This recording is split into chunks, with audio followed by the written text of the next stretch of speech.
This is it. You're listening to Jacob Dean, streaming live on the web. It's our job to very coldly assess reality and then figure out how to respond. We bring you the real stuff. And if we have this naive belief that in the inevitability of human progress or that science and technology will take care of us, then we're doomed. You're listening to Jacob. Look, I mean, we don't have much time left. And yet, what are we doing? It's a kind of willful suicide.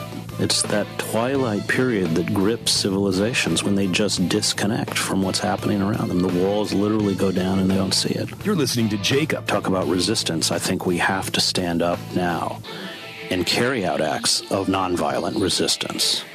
It's incumbent upon those of us at this point to do anything, however futile it may appear. Streaming live on the web. All of us who care about maintaining a peaceful and an open society, this is it. Begin to carry out these kinds of acts, even if they're lonely acts. And welcome to Filter Free Radio, our very first broadcast. Thank you so much for hanging out with us. My name is Jacob Dean. I am your host.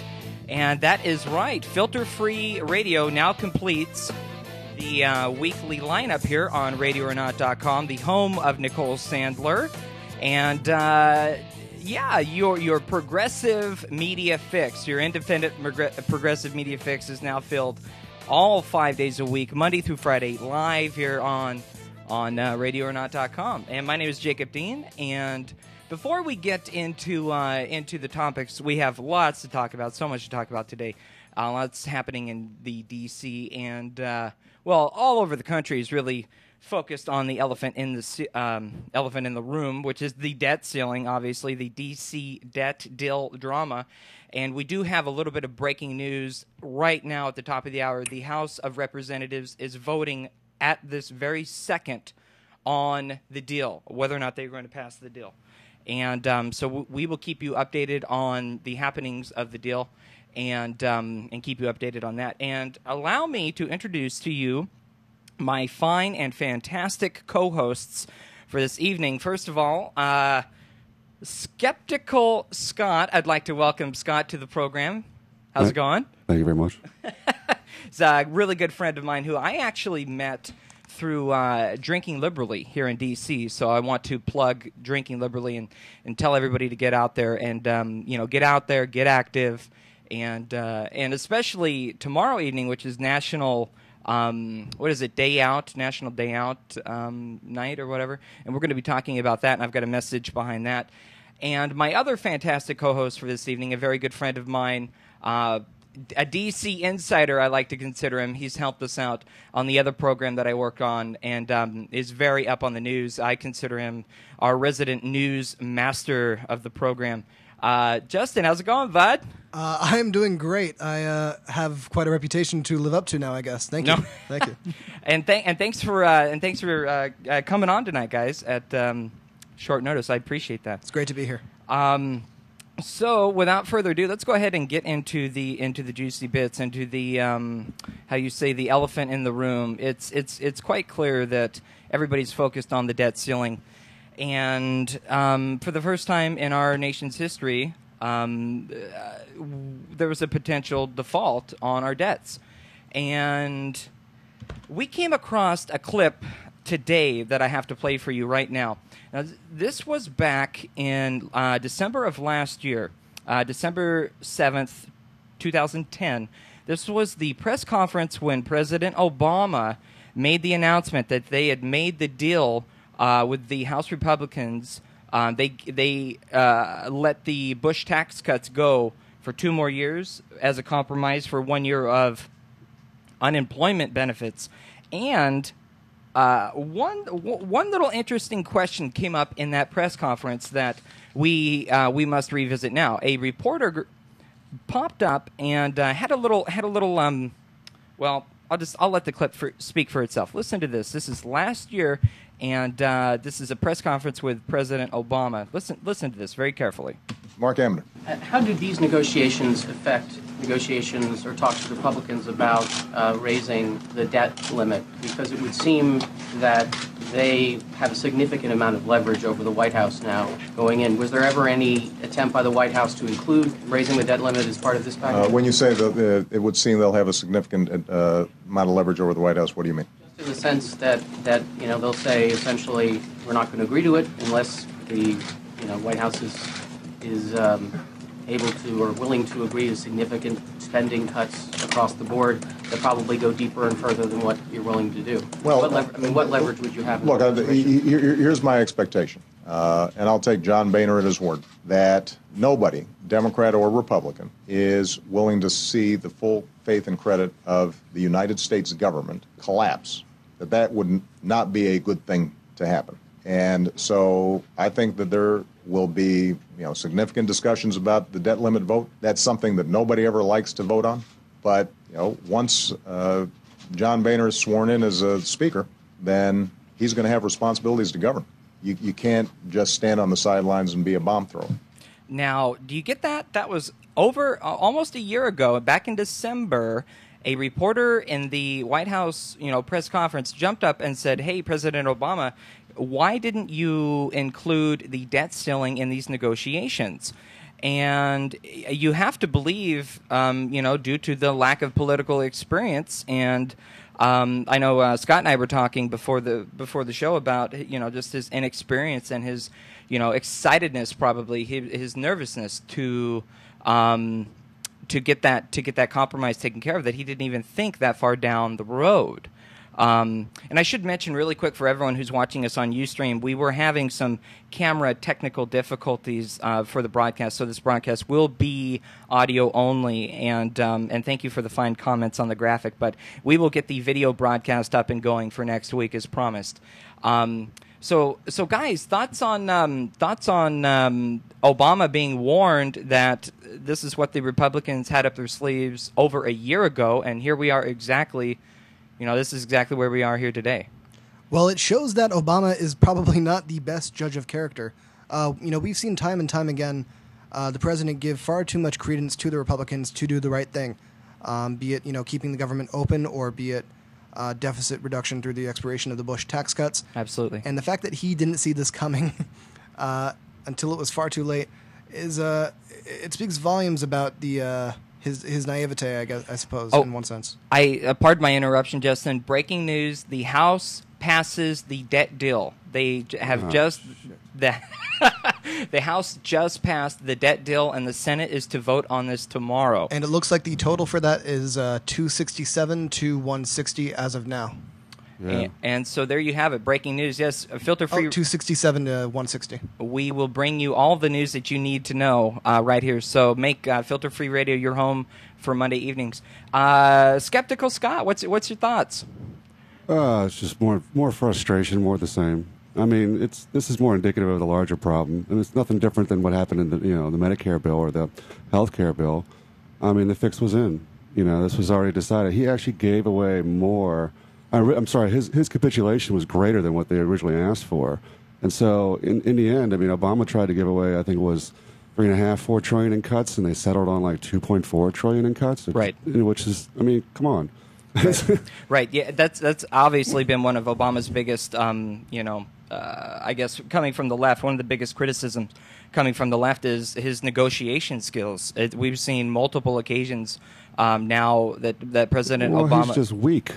He's not. He doesn't have. I mean, his negotiation skills are irrelevant when the fact of the matter is he didn't see this coming. And it's not to say that he didn't see this coming. It's just the fact that we have, I would say at the very least, moderate incompetence. I mean, at some point, though, it really raises a question of what kind of president is he? Is he really the progressive that he ran on? Is he really the president that we elected? Because he seemed way too eager in the healthcare debate to get rid of the public option. He threw that out of negotiations immediately. And in this situation, he was the one who brought entitlement cuts to the table after we just saw the Republicans try to move away from their entitlement language after it became remarkably clear that the Paul Ryan plan was very unpopular and was, in fact, going to be a huge deal for them going into the 2012 elections. Here's what President Obama had to say yesterday in his 5-minute speech in the evening, yesterday evening, about the deal that they made last night that the House just passed. Now, is this the deal I would have preferred? No. I believe that we could have made the tough choices required on entitlement reform and tax reform right now. But this compromise does make a serious down payment on the deficit reduction we need and gives each party a strong incentive to get a balanced plan done before the end of the year. Yeah, pretty basically says, it's not necessarily the deal that I would have preferred, but this, does start to get the ball rolling. And I would add, get the ball rolling, the snowball to hell. This is a debt deal that is going to kill jobs. It's going to hurt the economy, and it's not a good. It's really just not a good thing.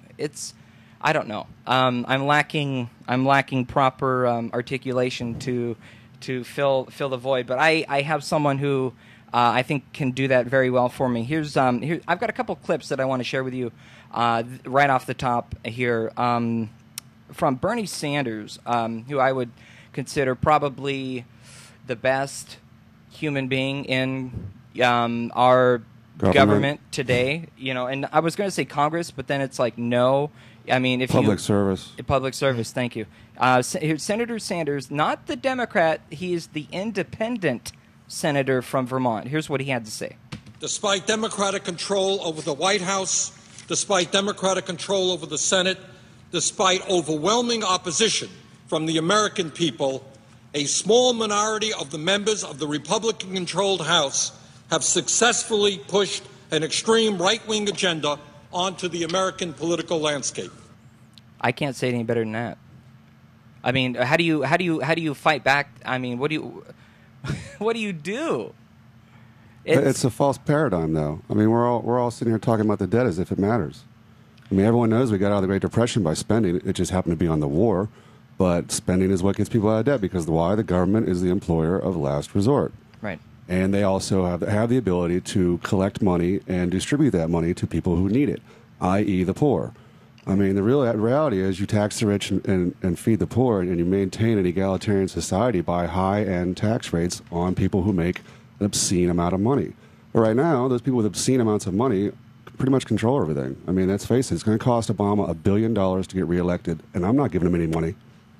Yeah, I mean, the way that Obama has been governing and acting and negotiating and compromising, he's pushing his base further away. When I mean, he's already lost his base. You have to embrace your base to begin with. That's rule number one. If you don't have your main support, what do you have?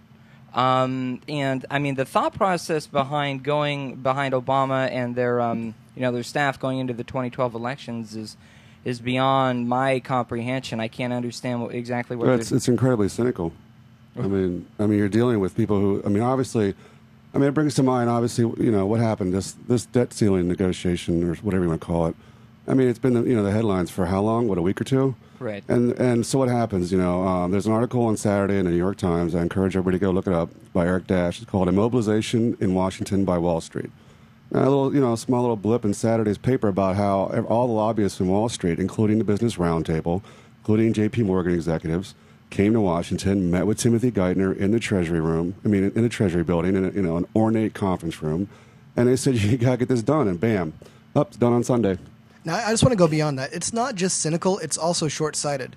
Oh, yeah. He's pretty much running as if he was running in 2010 when the Tea Party and the anti-incumbency sense were really reigning. Yeah. And that's not going to be the same situation in 2012. In midterm elections, you have only a select few who go out to the polls. You have only the energized base who really, take a front seat in this. But in a presidential election, you get everybody and their mother. And, the Tea Party, who he has the extreme right wing that he has essentially surrendered to, aren't going to be the deciding factors in the upcoming election. It is going to be the American people, and not the American people in the Tea Party sense, where it's the extreme old people who don't quite understand economics or politics. Right. It's going to be the actual population of America, which relies on social programs, which relies on entitlement, and expects a certain amount of respect to be paid towards those. That assumes they turn out to vote. Exactly. Right. I mean, and that's kind of one of the most important things is that the political process doesn't end with voting; it begins with voting, and I mean, that's only the beginning. Another thing that I wanted to mention is Representative Gabriella Giffords, the representative who was shot in the head from Arizona, was at the House vote. That's how well she is doing. If you've been wondering about Gabby Giffords, she is recovering remarkably and was able to actually be at this House vote. I remember it was only a couple of weeks after that her accident happened, that massacre. That is this her first time back?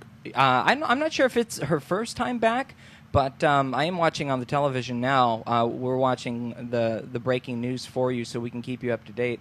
That she is in the vote and was able to vote on this deal, which is great because I remember it wasn't even a couple of weeks after that massacre happened that there was another representative calling for her to resign or for someone to take her place because she, they were thinking that she wouldn't be able to do her duties as a representative, which is great to see Gabby back in there. I want to. I've got a couple more clips here of Bernie, who is my my hero. I love Bernie Sanders to death, and I've got one more clip to play. This is Bernie yesterday speaking on the floor of the Senate about shared sacrifice. The Republicans, on the other hand, have fought time and time again to say that the wealthy and the largest corporations, some of which make billions in profit, pay nothing in taxes. They are not to be asked for 1 cent of sacrifice in deficit reduction. Just working families, just children, just the elderly, just the sick. We get the sacrifice, they share the wealth. That's exactly what Nancy Pelosi said about shared sacrifice last week. And I love, Scott, that you brought up really the main point here is we're all, it's really all kabuki theater. It's all political theatrics on steroids. I mean, the big picture, what's really going on here is something far from what we're debating. And right now, the D.C. drama is focused on the debt deal. That said,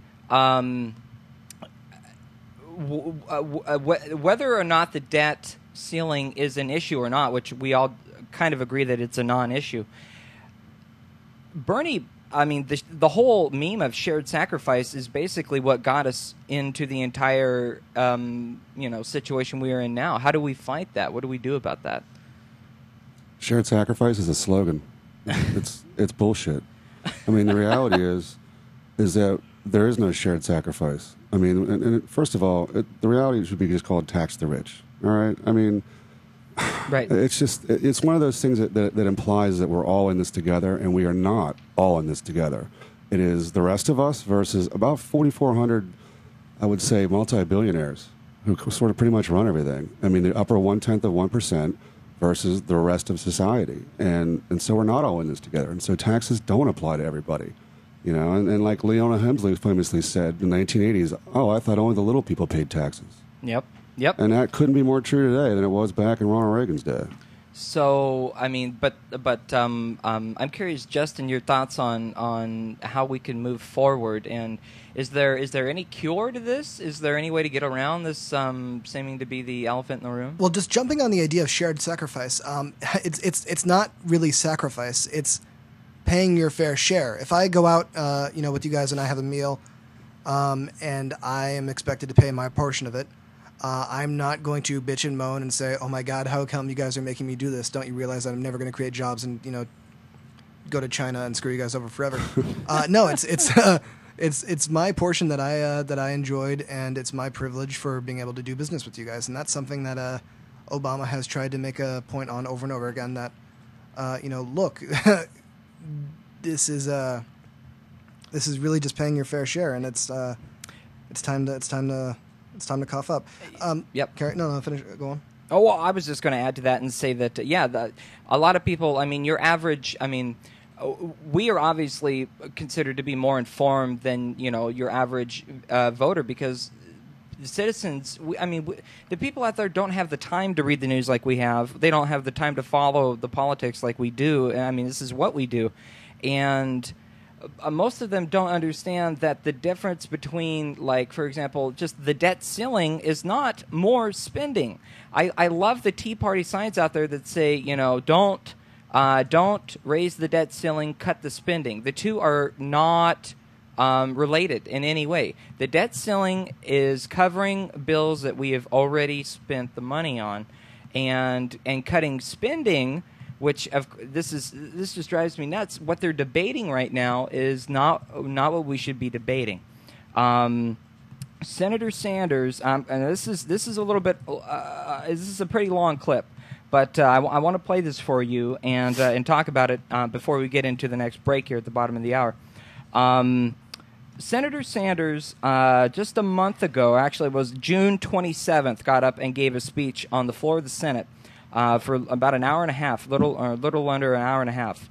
And of course, I mean, the title of his speech was called "Shared Sacrifice," but Bernie proposed multiple measures. I believe there are 8 or 9 proposals in here that would satisfy the Republicans' needs of cutting spending, right?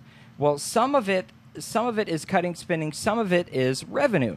And you don't hear talks about increasing revenue anywhere in the debt ceiling discussions on the TV. You just don't hear it, because one side is saying, nope, we're not going to go along with it, and the other side is saying, okay, well, I guess that's what we're going to have to do.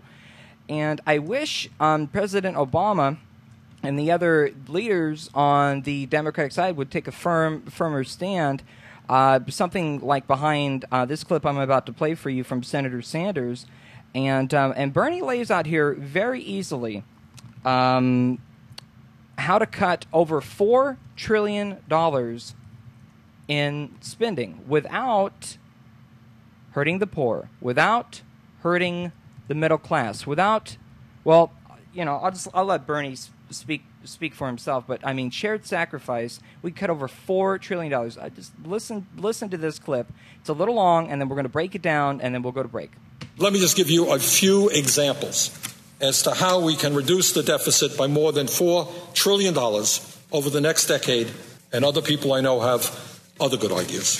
First, if we simply repealed the Bush tax breaks for the top 2%, Mr. President, we could raise at least $700 billion over the next decade. That's it. Rich are getting richer. Bush gave them huge tax breaks. You repeal that, $700 billion. Mr. President, you heard polls say we should impose a surtax on millionaires. Vast majority of the American people believe that. If you did a 5.4% surtax on millionaires and billionaires, that would raise $383 billion over 10 years. Mr. President, you want another idea?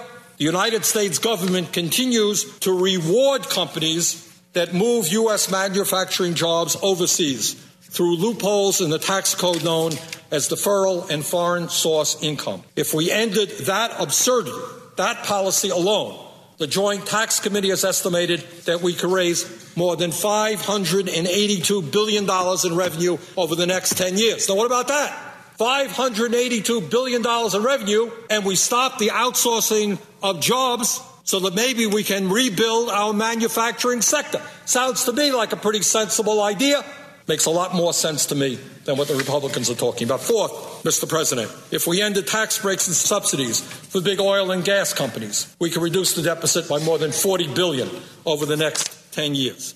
Fifth, if we prohibited abusive and illegal offshore tax shelters, what I just talked about a moment ago, we could bring in $1 trillion over 10 years. That says to the corporations and the wealthy, sorry, you're no longer going to be able to stash your wealth in the Cayman Islands and avoid paying taxes. Six, Mr. President, if we established a Wall Street speculation fee of less than 1% on the sale and purchase of credit default swaps, derivatives, stock options, and futures, we could reduce the deficit by more than $100 billion over the next decade, and also tell Wall Street that we're not going to tolerate their outrageous behavior, which led us into this recession in the first place. We are going to try to get a handle on their speculation.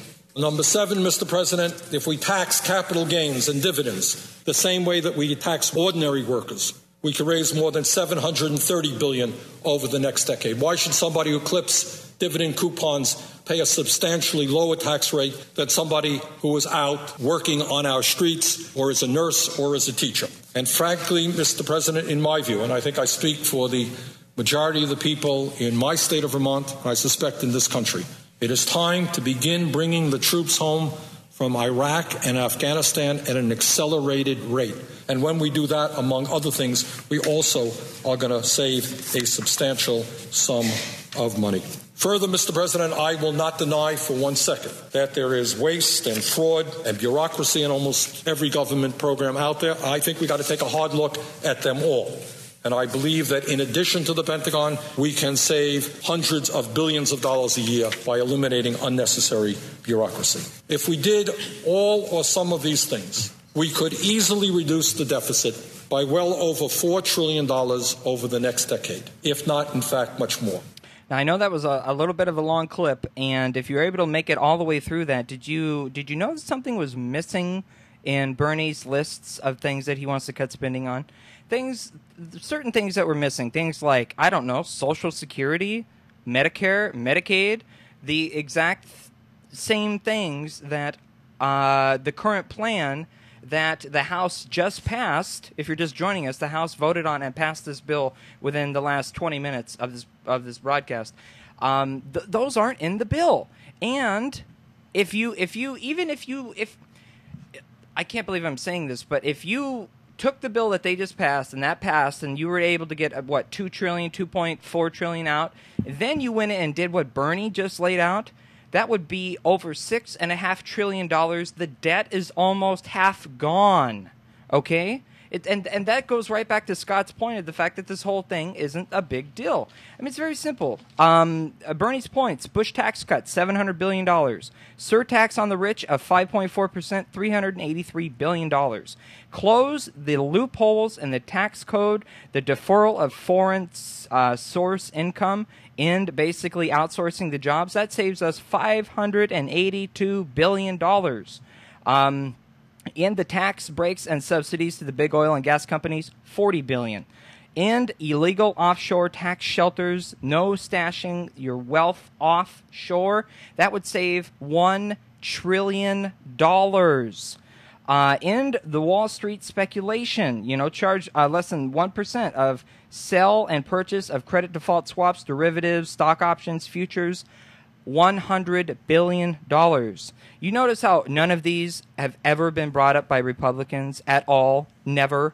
You're also waded into the morass of the details that are more or less, I mean, they're all bad one way or the other. I mean, the sad reality is you never hear the word military spending. I'm sorry, words military spending. Right. I mean, and on top of that, the debt, the national debt itself doubled after the bailouts. So we're at, $7 trillion went to where? Wall Street. And now what are we doing? We're slashing everything else because of it. So, right. And just going on to military spending, that's something that came up today. If you look at the CBO report that they issued, there's a lot of talks about appropriation caps, but it specifically says that there shall be no appropriation caps on Iraq and Afghanistan or anything military related. Which in other words, doesn't touch just military spending. Which just shows how focused this deal really was to exactly fix quote unquote the deficit. And just to wrap up Bernie's last couple of points, because we're going to hit a break here. His last 3 points were tax capital gains. The people that sit around the pool waiting for the check to come in. Why don't we tax capital gains like you get taxed when you go to work? Like I get taxed when I go to work. We all get taxed way more than those people do. It's ridiculous, the proportions of the taxes. And roll back the Reagan tax cuts. Roll back the Reagan tax cuts. And of course, Bernie mentioned end the wars, like you guys just brought up. End the wars. That could save us $1 trillion. Yeah, that before Bush Jr. left office or whatever, he mentioned, he actually gave one of his final State of the Union speeches, mentioned that we now have Cold War spending at its all-time high. In other words, our military budget is way higher than it was during the Cold War. And he declared, obviously, the Cold War's over, so we can draw down our military. And his proposal, as I understand it, was to remove about a third each year over the next 3 or 4 years. So you basically shrink it down to about 25% of what it actually is now. Bingo. And that's frickin' George Bush. I mean, you run up the credit card, of course, you can show us a good time, but who's going to pay for it? Lockheed Martin and the rest of us. Hold on, that's it's called starving the beast. It's a legislative practice. It's when you run up a record deficit. And then you demand cuts in social programs or entitlement or things that don't necessarily benefit your base, your Republican base. I don't want to be that guy, but the rich fat cats. Right, And that's something that Paul Krugman talked about during the Bush era, far before this even came up as an issue. Yes. He warned that eventually we are going to have a situation where Republicans are going to put their their boots on the throats of Americans and demand, look at this mess. Somebody needs to clean it up, and it's going to be you guys. Justin, I love that you brought up Paul Krugman because I've got a clip that we're going to play right when we come back from break about what Paul Krugman said, a real economist said about the debt deal yesterday. And you are listening to Filter Free Radio with Jacob Dean. I'm here with my co-hosts, fantastic Skeptical Scott and Justin, our news master. And you are listening to Ustream, the Ustream home of Nicole Sandler, Radio or Not. We'll be right back. This is Jackson Brown, and you're listening to The Nicole Sandler Show. This is Melissa Etheridge, and you're listening to my friend, Nicole Sandler. Hey, this is Rob with Matchbox 20. Hey, this is Chris Isaac. Hi, this is Suzanne Vega. Hey, this is Trey Anastasio, and you're listening to my friend Nicole Sandler. Bare Naked Ladies, you're listening to Nicole Sandler. What's up? This is Howie Day, and you're listening to Nicole Sandler. Hey, this is Henry. And I'm JoJo. And I'm Ringo. And we're Los Lonely Boys, and you're listening to Nicole Sandler. This is Kelly from Stereophonics, and you're listening to Nicole Sandler. This is Evan Dando of the Lemonheads, and you're listening to Nicole Sandler. Hi, my name's Jonathan Brooke, and you're listening to Nicole Sandler. This is Pat Monahan from the band Train, and you're listening to Nicole Sandler. This is Ziggy Marley, and you're listening to Nicole Sandler. Hey, this is Pete Yorn, and you're listening to Nicole Sandler. The lovely Nicole Sandler. Nicole Sandler. Nicole is awesome. The Nicole Sandler Show at RadioOrNot.com. Music to my ears.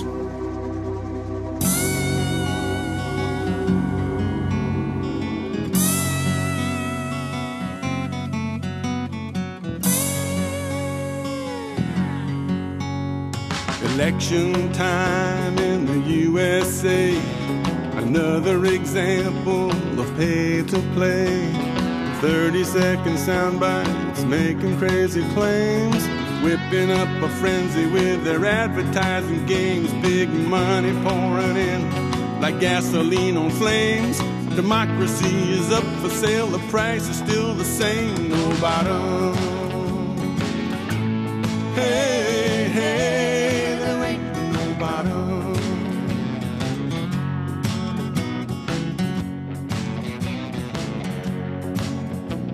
The rich are getting richer, the poor just get abused. People in the middle paying way too many dues. Jobs are going offshore, there ain't much left to lose. Most of us are trapped here by the tightening of screws. Election time is coming, there isn't much to choose. The right wing is the wrong thing, but they control the news. No bottom. Hey, hey, there ain't no bottom.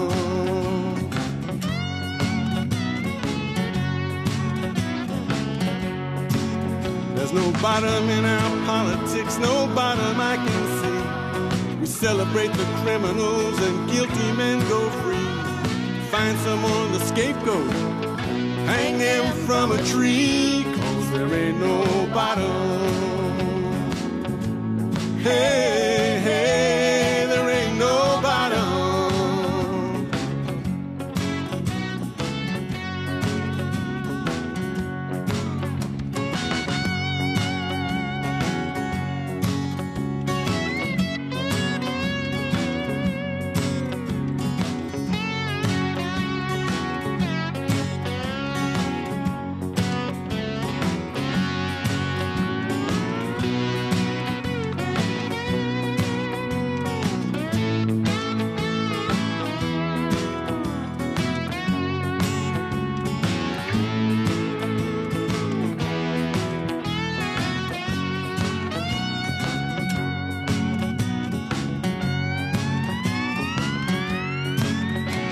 The center has no backbone, the left is at a loss.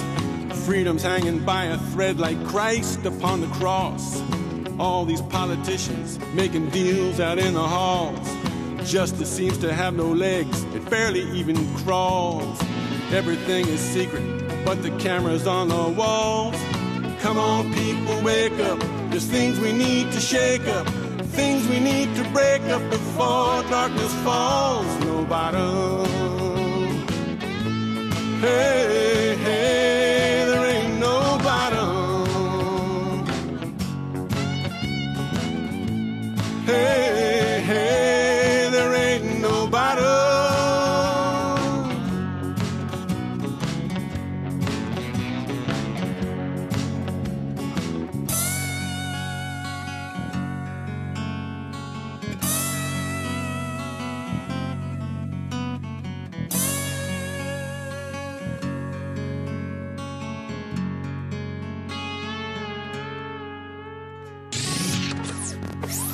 This is Stephanie Miller. This is Roz Atkins from the BBC's World Have Your Say. This is Nicole Bell of CliffsandWires.com. I'm cartoonist and agent provocateur P.S. Mueller, and I listen to Turn Up the Night with Kenny Pick. Turn Up the Night with Kenny Pick. Kenny Pick on Turn Up the Night. My good friend Kenny Pick on Turn Up the Night. Turn Up the Night with Kenny Pick. Aw, shucks. You're all so kind. Join me and my co-hosts, Danielle, Dubba, and Tom, live from 6 to 9 p.m. Eastern on the Ustream home of Nicole Sandler, Radio or Not, and at KennyPick.com. Lots of guaranteed laughs and a progressive talk experience you won't soon forget. We're kind of smart, too. Oh, we have all kinds of special guests. Don't forget that. And now, a quick recap using my tough guy voice. Live every Tuesday and Friday from 6 to 9 p.m. Eastern on the Ustream home of Nicole Sandler, Radio or Not, and KennyPick.com. I've narrowed your choices down to 5 unthinkable options. Each will cause untold misery. I'd pick number 3. You don't even want to read them first? I was elected to lead, not to read. Number 3. Yes, you're in deep dough now. Millhouse, you don't care about the environment. Hey, I am very passionate about the planet. Say global warming is a myth. It's a myth. Further study is needed. Oh! That's for selling out your beliefs. Yes, this is Filter Free Radio. I am your host, Jacob Dean. Thanks so much for hanging out with us.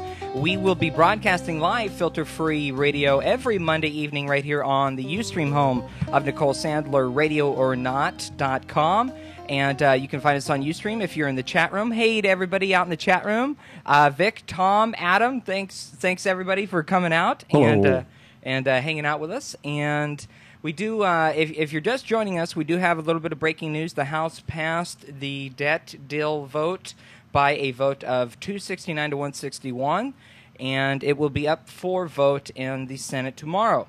A little interesting note that I came across this morning on the way in to the office. I read in the paper a new report by the Substance Abuse and Mental Health Services Administration found that drug and alcohol abuse rates are higher in the District of Columbia than anywhere else in the country, and it probably has something to do with Congress. I'm just saying.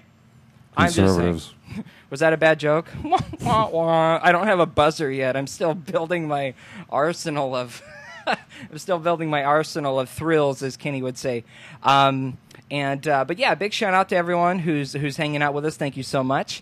And before the break, we were getting into basically the elephant in the room, the debt ceiling. And Scott brought up a really good point that it's really not a big, it's not the big point. It's not the focus point that we should be focusing on. But as you know, how DC drama works, they worry about everything but what they really need to worry about, I guess. Which is unfortunate. No, it's just a shell game. Right. I mean, let's talk about the debt. Let's not talk about jobs. Let's not talk about a 9.5% unemployment. And by the way, part of this deal was they're not extending the unemployment benefits. Yes, and this bill is only going to make the current situation worse. Much worse. It's only going to make the current situation worse, and it's kind of scary to think about. Yeah, I would argue with the Hastings and the Great Depression, at least the second one anyway. Paul Krugman today wrote, the deal itself is a disaster, not only for President Obama and his party, but it will also damage an already depressed economy. The worst you can do in these circumstances is to slash government spending, and that will certainly depress the economy even further. I mean, come on, the guy's got a Nobel Prize, right? And not only that, but Paul Krugman is a real economist. He's not a politician. He's not Tim Geithner. He's not a politician trying to pretend to be an economist. He's a real economist. You wouldn't go to I'm really bad at analogies, but you wouldn't go to a foot doctor to cook your dinner. You know what I'm saying? It's just or get an abortion from a used car salesman. Oh, there we go. Exactly. Thank you, Scott. But speaking of Mr. Krugman, this is what Paul Krugman, the real economist, had to say yesterday on the debt deal. We have 9% unemployment. These spending cuts are going to worsen unemployment.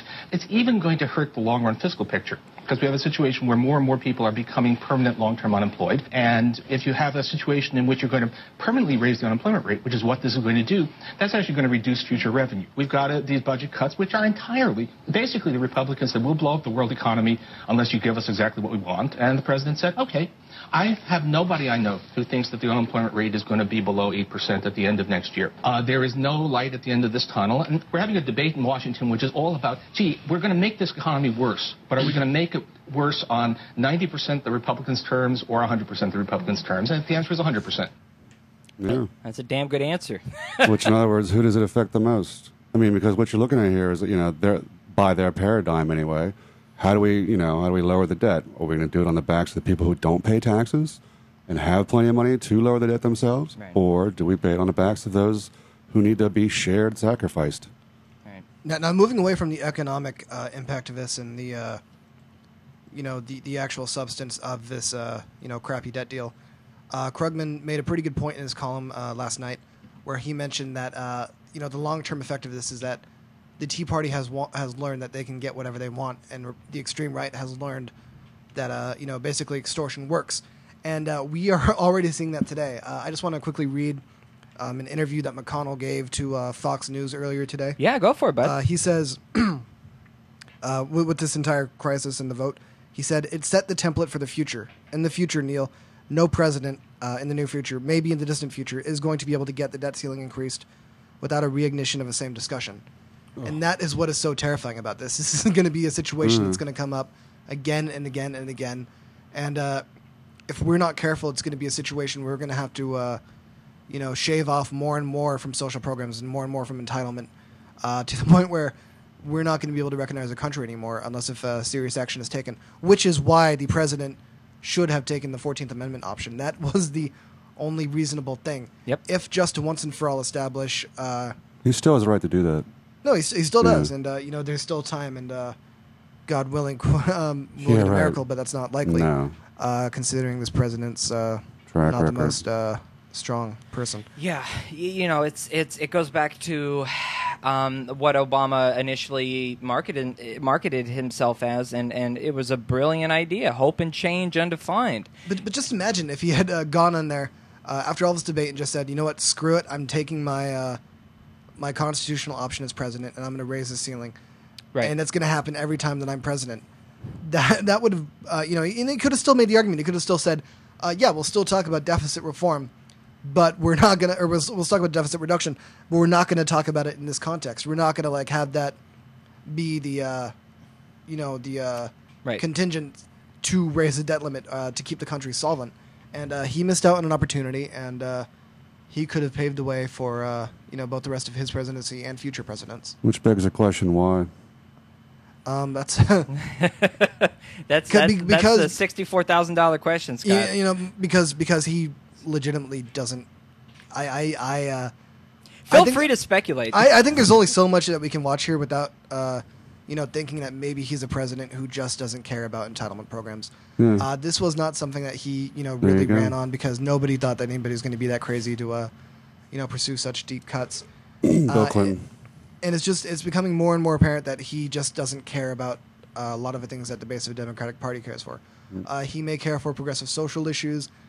He may care for, fiscal restraint in some areas. But at the end of the day, he's a centrist Republican, and that's something that is becoming more apparent with each of these little episodes where he immediately surrenders. Yeah. We need a president who can come out in times like these and say things like this. Taxes, after all, are the dues that we pay for the privilege of membership in an organized society. And as society becomes more civilized, government, national and state and local, is called on to assume more obligations to its citizens. The privileges of membership in a civilized society have vastly increased in modern times. But I am afraid we have many who still do not recognize their advantages and want to avoid paying their dues. Yeah, it's called greed. Exactly, the greed. And, I have these, I don't know, I think dream is not strong enough of a word. Fantasy, I don't know. I have these ideas that what if we could get money out of politics? What if we could wake everybody up to, general, natural human being instincts, like not to be greedy, to be a we society, that the progressives, the liberals, the Democrats, people on the left who hold these values so high, These truths to be self-evident. Thank you.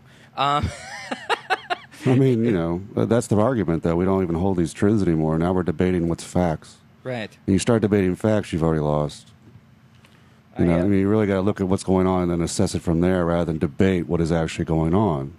You know, I mean, you know, the reality is we're undergoing a coup d'etat in slow motion by large multinational corporations, which, i.e., the very, very rich. And as anybody knows, I mean, you have to be somewhat of a sociopath to think that, you know, a couple billion or 100 billion or whatever it is your net worth is not enough money, and that somehow you're disconnected from the rest of society and that you're better than them and that you deserve this because God said so, or whatever your rationale is. But the bottom line is we're all in this together as human beings, certainly not as social and economic classes go. But, I mean, it's class warfare. I mean, call it what it is. Well, just going on with that, you know, we saw an incident pretty, you know, almost occur where the Tea Party almost overthrew their corporate masters. They were willing to sink the U.S. economy, which is something that nobody in the business community really wanted. You know, they may have been afraid to say it since, you know, they need to make nice with Republicans in order to keep the steady flow of you know, business-friendly legislation coming. But it came dangerously close to a situation where they were going to defy the markets, they were going to defy Wall Street, and they were going to take on a mind of their own. And that's what's so scary about this. It's not just money anymore. It's now money and ignorance. Yeah. Yeah. Well, that's what happens when you have a lot of money. You can hire ignorant people to work for you. I love FDR. Whenever I go through and listen to FDR clips, I get chills just thinking that was the president of the United States. I've got a couple more short clips of FDR on taxes I want to share with you here. And this is a good one. Listen to this. A number of my friends who belong in the very high upper brackets have suggested to me on several occasions of late that if I am re-elected president, they will have to move to some other nation because of high taxes here. Now, I will miss them very much. But if they do go, they will soon come back. That may no longer be the case, though. A year or two of paying taxes in almost any other country in the world will make them yearn once more for the good old taxes of the USA. That's a good point, Scott. And I guess where I was going with that is this American exceptionalism mentality that says, how dare we look at everyone else in this existence, in this coexistence, and see what everybody else is doing?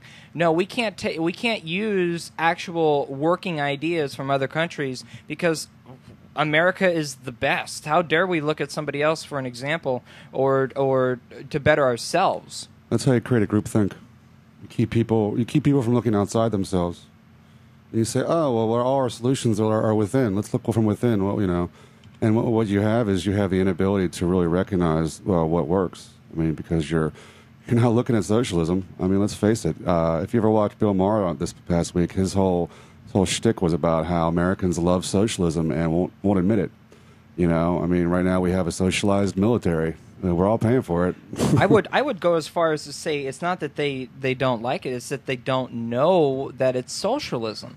You hear the word socialism, and your first instinct is, "Oh, that's got to be bad." But because the word has been redefined. Right, but I mean, how many times? I mean, when do you hear a word that you don't know, but it makes you feel a certain way? It's the emotional reaction. I mean, well, it's foreign. Everyone's afraid of the unknown. Right. I mean, and if the word itself has been demonized, I mean, socialism, any isms are, isms are bad. Right. You know, capitalism is bad.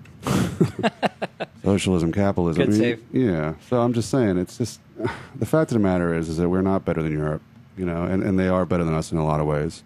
You know, I have friends who live in Sweden. They had a baby. He gets 6 months off. She gets 6 months off. They take turns. Huh. You know, and they also, as a requirement in Sweden, they get 8 weeks a year vacation time. I mean, come on, man. That sounds like we're you know, if you said that in America, they go, "Oh, you're just lazy." Not going to lie, it took me 2.5 years to get my first week of vacation at my current job. And but I do appreciate the job security. For now, anyway. For now. Here's a quick clip. Last week, Nancy Pelosi, former Speaker of the House, Nancy Pelosi, on shared sacrifice, and I love the clip at the end. Listen to this. This isn't just about they're saying we should reduce the deficit.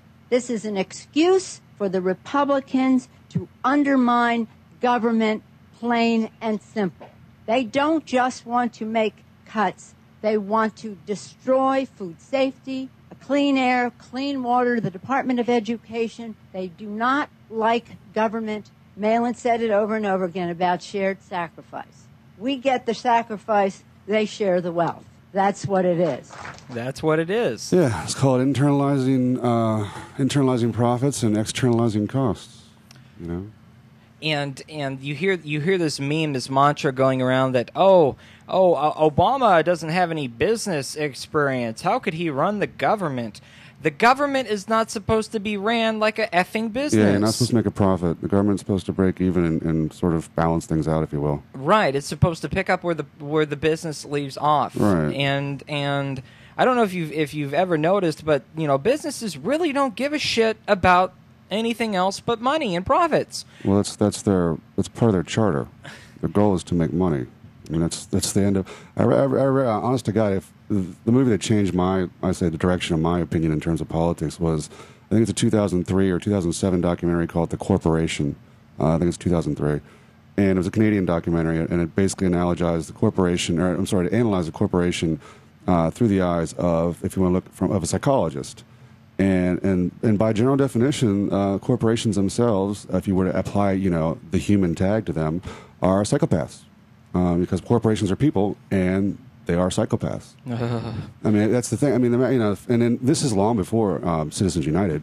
I mean, so if you go back and look at that movie, like, okay, yeah, well, we are actually, corporations are actually people, and by the way, they're crazy. I mean, they literally only have one motive, and it doesn't matter. Everything's a commodity, and how much money can you make out of that? Right. People's hells. I mean, you have families bankrupting themselves to get their child some sort of medical care. Right. It's insanity. No, there was a story of the guy who, a couple months ago, who robbed a bank for $1. $1.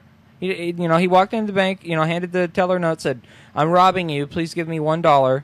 And then I'm going to wait in the lobby for the cops to come and arrest me." And then he went to jail so he could get jail health care.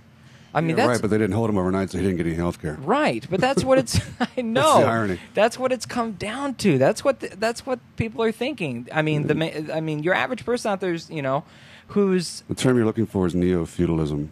Thank you. It's the other term for that is inverted totalitarianism. See, I'm my whole I guess point behind this show that I want to do, Filter Free Radio, is not only to help inform and educate you, but help and educate and inform myself, because I think we all need to learn together, and we need to be having this sort of macro dialogue. I mean, you ask yourself, okay, Obama keeps disappointing us. Well, why? And then on it goes down. You peel the onion until you get to the point where you're like, well, he doesn't work for us.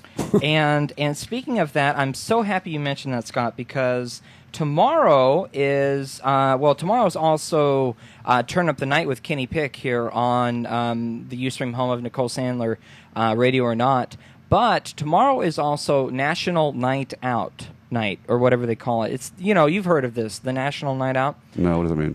It's a national organized event all over the country where communities you can go to. Just hop on the Google machines and Google National Night Out. It is tomorrow evening, and basically the whole premise. I've gone to a few of them. The whole premise is you, instead of sitting in your home and maintaining this bliss ignorance of the world and reality of what's going on, you actually go out and you meet with your neighbors. You have a conversation with your fellow community. You go out and you actually talk to people, who live next to you. It's just it's a community outreach. And it's so important that we become involved in these things. It's all free, it doesn't cost you a thing. You just and it's. I remember the National Night Out back in Portland when I was still back in Portland. It was just at the park. It was at the park down the street. We walked down, and there was everybody from the neighborhood was down there and having a good time and chatting and talking and. The conversations that we're having right now are the conversations that need to be happening in those environments. It's that simple. Well, there's a lack of community. I mean, we don't have a community anymore. We have a collection of individuals. Right. On a national, Well, not even on just a national, not even just on a local level, but on a national level. That's for the most part. I am one of the many Americans who grew up without a community, without knowing my neighbors.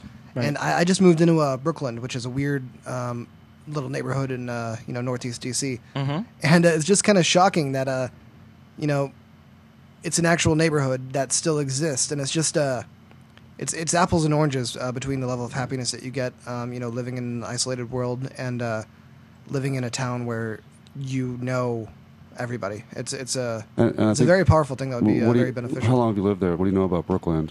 3 years.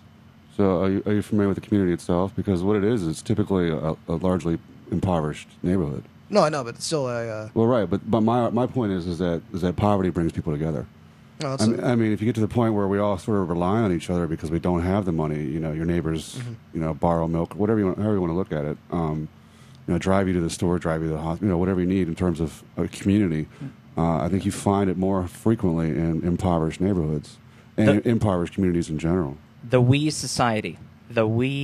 Well, yeah, it's the antithesis of the me society being obviously the corporate elites who will, eventually, let's face it, they're going to retreat to their gated communities, and they will have servants do things for them, and they will have access to things that we will not have, and currently don't have as it is now anyway, because we can't afford it. Right. But I'm talking about in the long term when it gets really bad. You look at Camden, New Jersey. I dare anybody to go spend a night in Camden, New Jersey. There's not a single grocery store in the entire city of Camden. You have to go in the suburbs. Huh. Because why? Because poor people don't buy tomatoes. Poor people don't buy fresh produce because they can't afford it. At least not shipped from California. And there's no local farms. So you have essentially, besides just an impoverished ghetto, you have a social ghetto where people you can't even eat the right foods because you can't afford it. Right. Right. Yeah, absolutely. That's one of the reasons why it was so hard for me to make a big transition in my nutrition and just my eating habits because I'm working on myself, trying to better myself, as we all should always be doing. You mean Subway foods can't satiate you for the rest of your life? No, all I'm saying is that the cheapest food is the worst food for you. Oh yeah, there's a reason hamburgers cost $1 and a head of lettuce costs $3. Right, and but we will get more into that, some fun stuff, and I want to lighten things up a little bit and tell you a little bit about us and some other things about Filter Free Radio.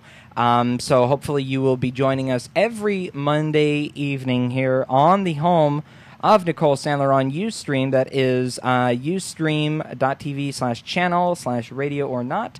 You can also go to radioornot.com. Please go to our Facebook page and like us on the Facebook. Yes, facebook.com/filterfreeradio. Follow us on Twitter. The Twitter's @filterfreeradio. I was trying to log into Twitter right before the program to send out some tweets about the show, but apparently Twitter's servers were down, so I can go check on that and pull up the twits. And when we come back, I'm going to say hi to everybody in the chat room. And, yeah, we've got a lot more great stuff coming up on the second half of Filter Free Radio with Jacob Dean. I'm joined by my co-hosts, Skeptical Scott and Justin, our news master. And hang around. We will be right back. Prepare to be dazzled. Left in Dixie, Left in Dixie, Left in Dixie with a left neck chick. You've got to be kidding me. This chick's crazy. Seriously. All right, I get it. You're cool, not mainstream. The lovely Danielle, the left neck chick. You've got a smoky, sexy voice. The official drunken Irish woman. 7 to 9 p.m. Wednesdays on the Ustream home of Nicole Sandler. Radio or not. the work of this deviant mind, Shano. Funked in the Head with Shano and the Left Neck Chick. Oh, that is so awesome. That's Funked with an N, FCC if you're listening. And the main export is furious political thought. Shano is a real brilliant man. And the lovely Danielle, the Left Neck Chick. The woman who finally gets what she wants by standing up for herself. Thursdays, 8 to 10 p.m. Eastern, on the Ustream home of Nicole Sandler. Radio or not.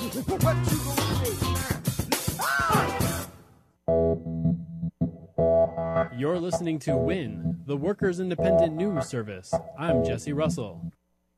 The Pew Research Center released a study last week that shows a staggering racial wealth gap.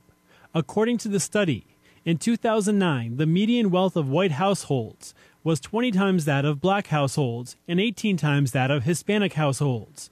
According to Pew, the lopsided ratios are the largest since the government first began releasing such data. It shows that the recession and housing bubble hit minorities much harder than white households. Hispanics saw their median wealth fall by 66% since 2006, and black households saw a decrease of 53%. In comparison, the decline of median wealth for white households was barely a blip, declining 16%. The typical white household held $113,000 in assets in 2009, while Hispanic and black households both held less than $7,000 in assets. The average net worth of Hispanic households was $18,000 in 2005. The union has filed charges against Hyatt for turning heat lamps on picketers, as Unite Here's Chicago Hyatt hotel strike continues. Doug Cunningham takes a look at the issues behind this strike. If you're in solidarity with workers and you're traveling to Chicago, striking Hyatt workers ask that you don't stay at Hyatt hotels in the Windy City. Support the boycott, not to come inside these hotels if they're not going to treat the workers what they're just due. Our workers are standing up for what's right. Will Spain is door captain at one of the Chicago Hyatts. Spain says the main issue is job security. The Hyatt has added temp workers to work alongside our folks to try to take away their jobs. We need the support from the community. We need support from the religious leaders. Before striking, the workers bargained with Hyatt for 20 months. Unite Here says Hyatt is owned by billionaires, yet wants to outsource work and impose dangerous conditions on housekeepers. The American Journal of Industrial Medicine found in 2010 that Hyatt housekeepers had the highest injury rates of the 5 major hotel companies. They do a 16-room quota a day, and they're beaten down. They can't go home and feed their families at the end of the day. The emergency financial manager for Detroit Public Schools will unilaterally slash worker pay by 10%. Roy Roberts made the announcement on Friday, adding that employees will also be responsible for a 20% increase in health care costs. Roberts can make such decisions due to new powers emergency financial managers received under legislation passed in Michigan earlier this year.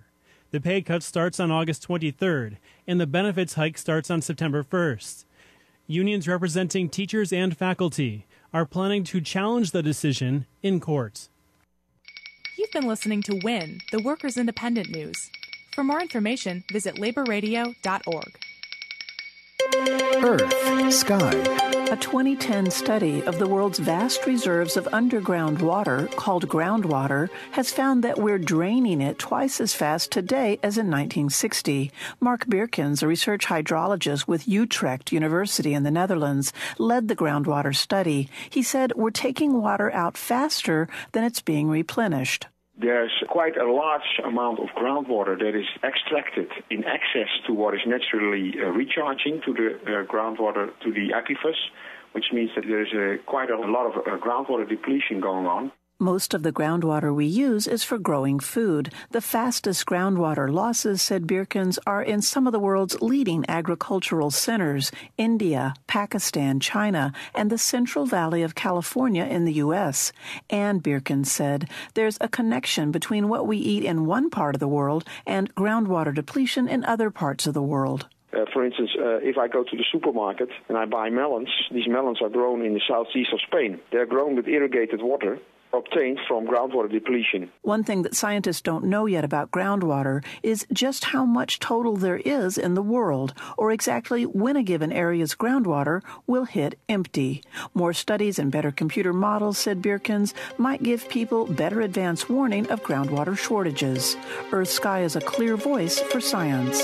We're at earthsky.org.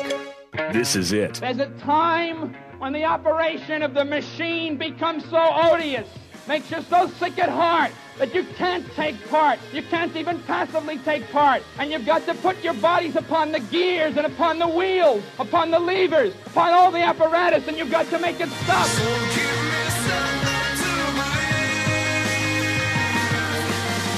'cause I am living just to breathe.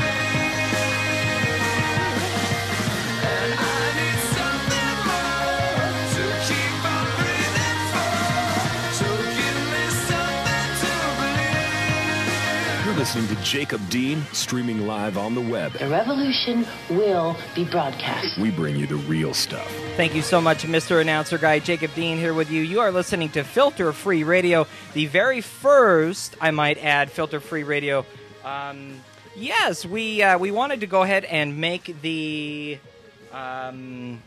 complete the gauntlet of the RadioOrNot.com shows. So now you can listen to RadioOrNot.com live every single day of the week, Monday through Friday. Of course, I host Filter Free Radio here on Monday evenings. Tuesdays and Fridays is Turn Up the Night with my good friend Kenny Pick.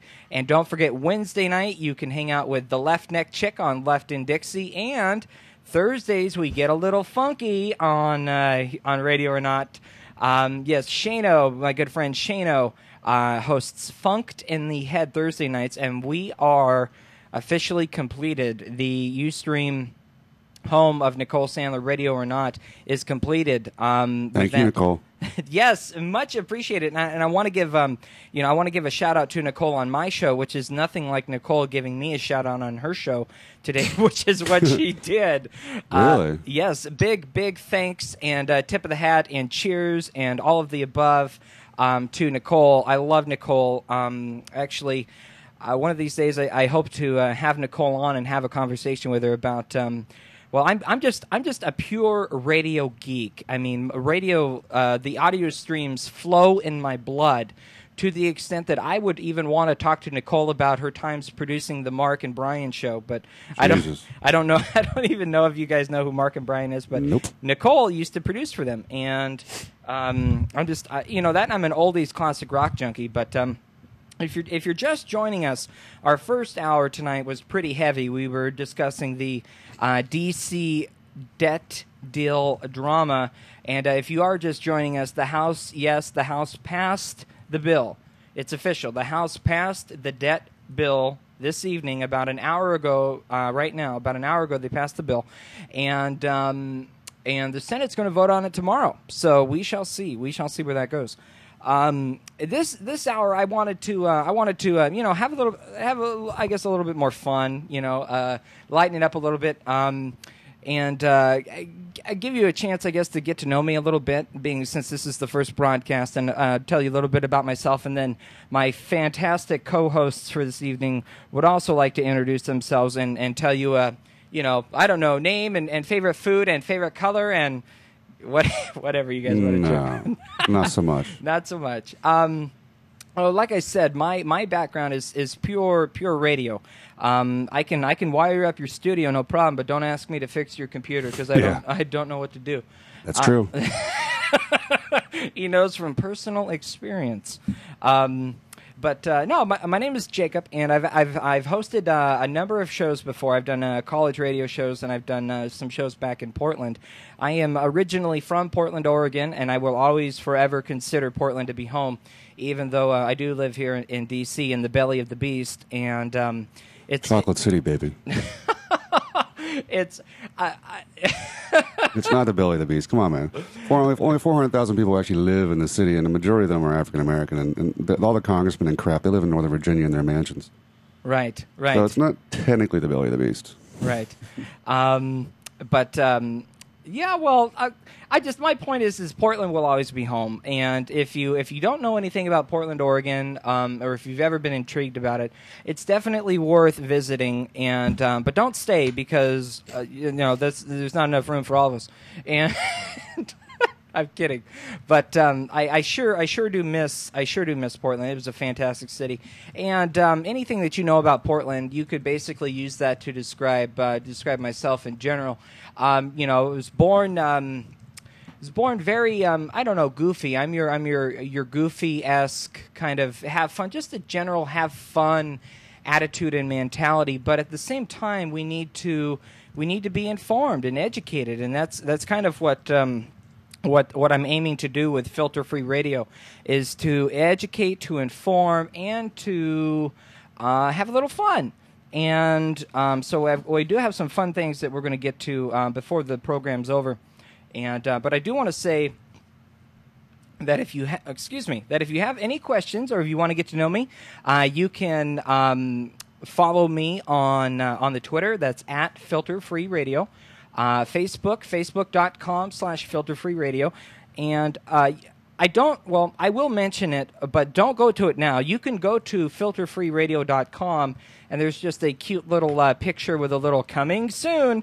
So we are working on the website for Filter Free Radio, and we'll get the website out and get that up. And as soon as we get that going, you'll be the first to know about it. Believe me. And what else was I going to say? I was going to mention something else along the... Oh, yes! If you want to get in contact with me, you can email me, jacob@filterfreeradio.com. The email does work now, so if you have any questions, you have any concerns, you have any music requests, you have any content requests, topics, talk to me, jacob@filterfreeradio.com. I am an open book. I have nothing to hide, and that's the way I prefer the show to be. That said, I would like to reintroduce to you my fantastic co-hosts for the evening, and I want to thank them so very much for joining me in this. It's the very first broadcast, so they didn't know what to expect. I didn't know what to expect, and they're hanging in there with me, so I appreciate that, guys. First, my good co-host, who I hope will be on the program many, many, many times in the future. Skeptical Scott. How's it going, bud? Super. Is there anything you'd like to... you just remind me of Droopy Dog so much, and I love it. Wah. But the reason that I like you, Scott, so much is because you're able to kind of... Distill? Yeah, and you don't target the left and the progressives to push them down. You target them to push them farther left, to make us right? Am I or? Well, I disagree with the whole left-right paradigm to begin with. It's a false paradigm. I mean, we don't live, and we really never have, quite frankly. I mean, the Democratic Party, as we know it, is marginally different than the right. I mean, really. I mean, right. Obviously, from the legislation we recently passed, you can tell it's hardly anything difference. And the reality is it's rich and poor. It's always been about class warfare. It's always been about the haves and the have-nots. And it's been like that through generations. Ask your grandparents. They lived through the Great Depression. They know it's about the haves and the have-nots. The problem is the haves are the ones who seek power because they want to retain their money that they have. And the have-nots are constantly fighting. And what we have, I mean, I'm a D.C. native, so I'm skeptical because I've lived here my entire life, born and raised, have friends on the Hill, have friends who are lobbyists, yada, yada, yada. And, they're all, I mean, they're as cynical as I am, but they're part of the machine. They have a good job, and they don't want to lose it. Right. And they say to me, hey, the reality is nothing will change until we get money out of politics. And the other quote I hear a lot is that poverty pays. Because the same lobbyists are up there lobbying for the poor are the same ones who lobby for tobacco, et cetera, et cetera. Because there's only a select few lobbying firms that actually have the pull.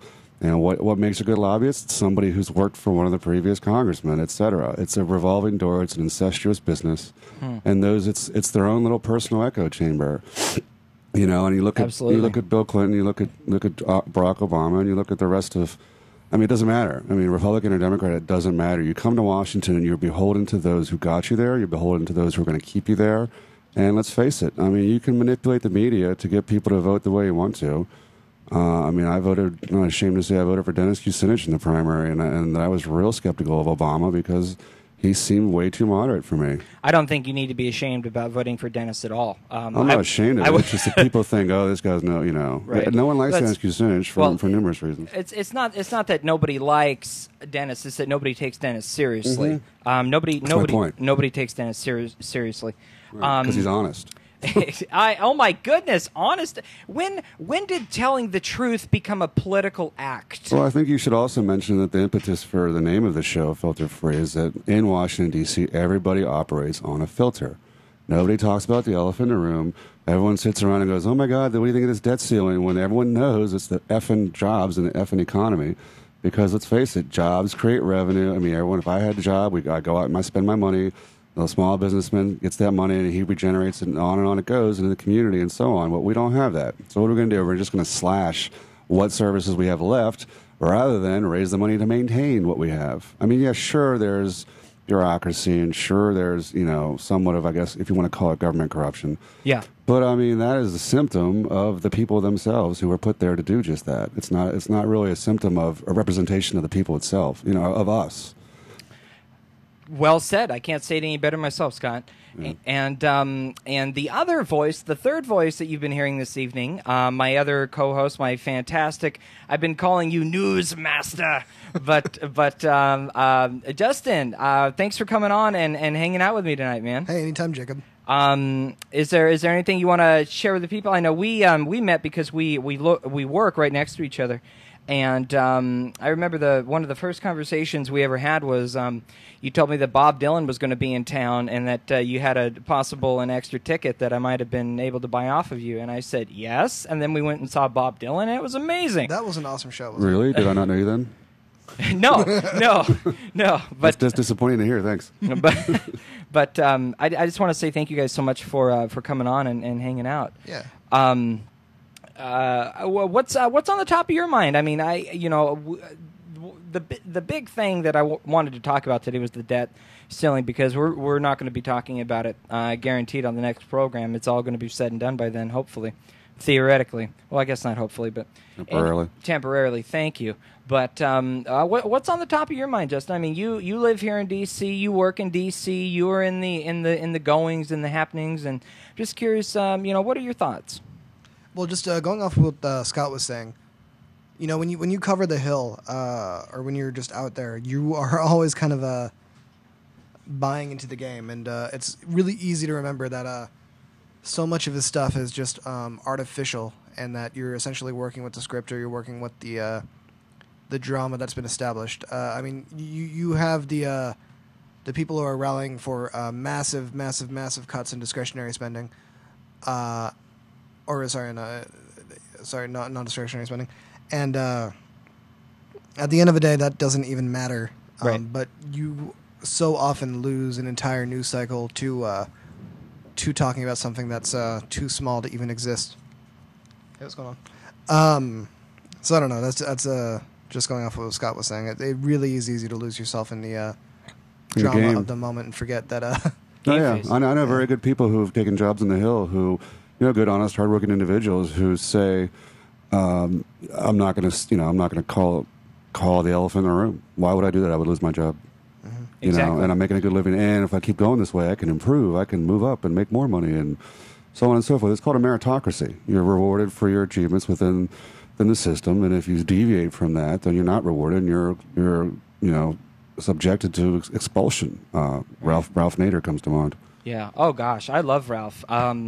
I mean, there's a classic example of somebody who is for the people. Originally a consumer advocate. I mean, that's what Ralph is a consumer advocate.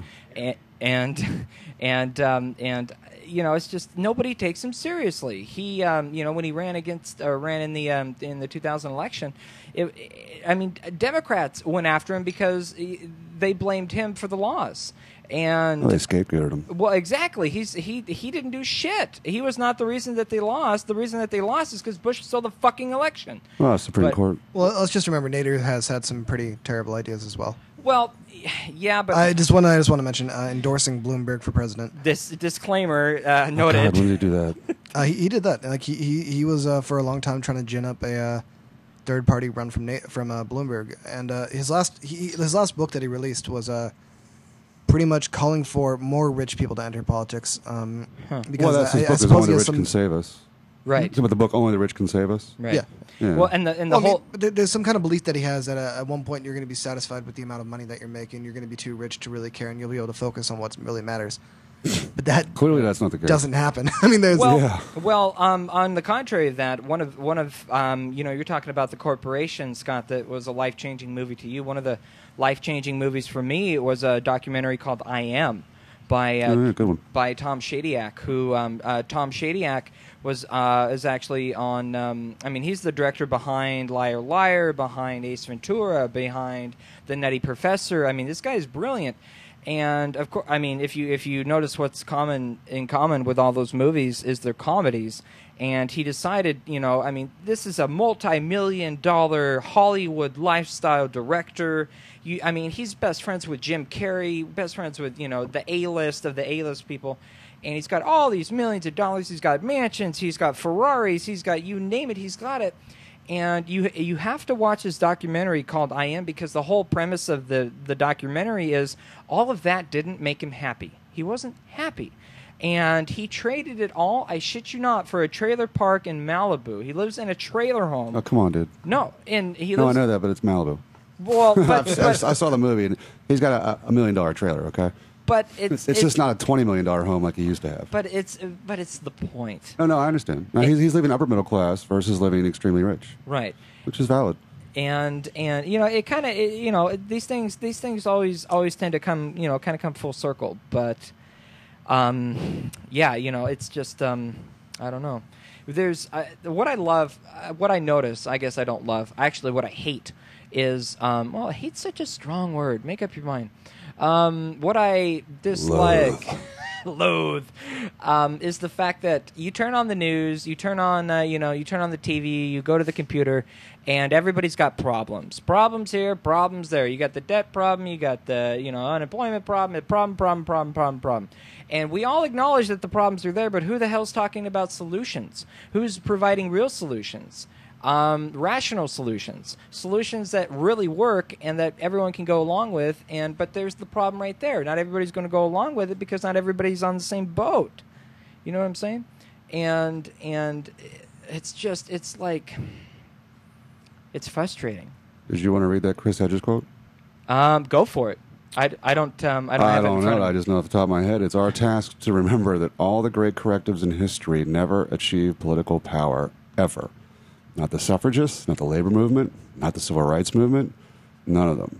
And that's just basically saying that if you're not active in the streets, because the reality is, I'm of the opinion, and correct me if I'm wrong, that we've already lost our democracy.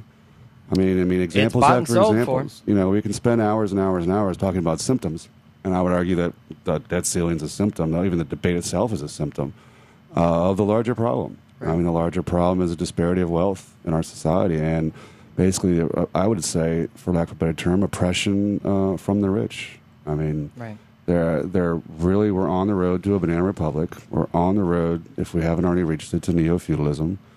And I know it sounds depressing and what's the word I'm looking for? A real Debbie Downer, if you will. But the reality is, unless you can coldly assess what is going on around you, you're gonna delude yourself. Oh, I don't want to hear that. I don't want to be considered the angry liberal. I don't want to be considered this, that, and the other, and I don't want to think that way. Well, you really have to step back and say, what is really going on?